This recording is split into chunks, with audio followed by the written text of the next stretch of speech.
Okay, lizard's been around a long time, like since before ancient Egypt and everything. And the symbol, that the eye of Horus with the squiggly hanging out of it, Yeah. that has to do with lizards. It's a lizard symbol. It means two things.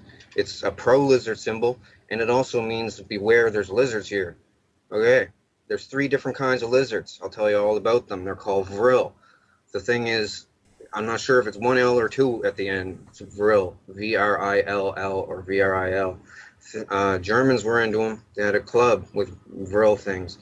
Anyway, there's like a 1 to 1.5 foot tall one. That's the vril type one. It's got scales, red scales. There's a type two that is not parasitic, but it's still vicious, nasty, carnivorous. They're all carnivorous. And there's a type 3 that's 8 feet tall that has a real long neck and looks like a gray alien, but it comes from deep, deep, deep underground. Like below deep base deep.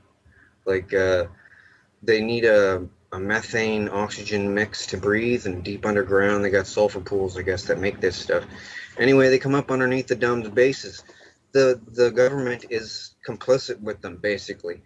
Now I have to tell you about the parasitic aspect. The lizards have a thing, okay?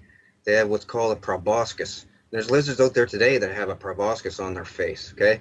These things got it in the middle of their head, okay? And on the top of their head, this is the real type 1 and 2. The type 2 have a proboscis sheath that comes out, it sticks out. The type 1s, for instance, it's like a chocolate chip, it looks like, basically the tip of it. Now, at one point in these things' lives, because they have a long lifespan, the lizard species, one point in their life, they can slowly wiggle this thing out, eject it, and it goes into somebody's eyeball. The thing squiggles in through the eye.